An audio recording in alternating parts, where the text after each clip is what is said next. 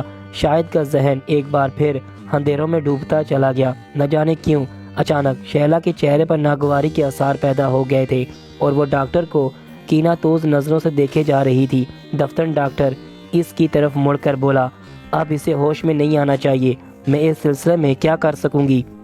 شیلا نے کسی قدر تلخ لہجے میں سوال کیا۔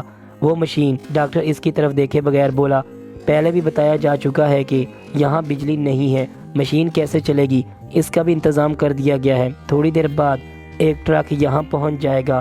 ٹرک کا انجن چلا کر مشین کا تار اس کے ڈائنامو سے منسلک کر دینا، مشین کارآمد ہو جائے گی۔ کتنی دیر مشین چلانی ہوگی؟ گھڑی دیکھ کر 10 منٹ۔ ہر 3 گھنٹے بعد مستقل درد سر، اور پھر یہ ایک پولیس آفیسر ہے، تم اس کی پرواہ مت کرو۔ ڈاکٹر ڈیوڈ یہاں کا ایک معمولی کانسٹیبل بھی بہت بااختیار ہوتا ہے۔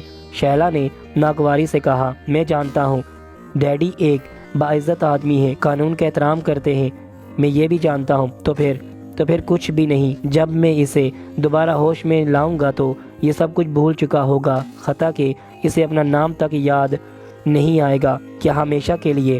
اپنے کام سے کام رکھو لڑکی، اتنے سوالات کیوں کر رہی ہو؟ سوالات اس لیے کر رہی ہوں کہ یہ سب کچھ ابھی تک میری سمجھ میں نہیں آ سکا۔ اسے سمجھنا تمہاری ذمہ داری نہیں ہے۔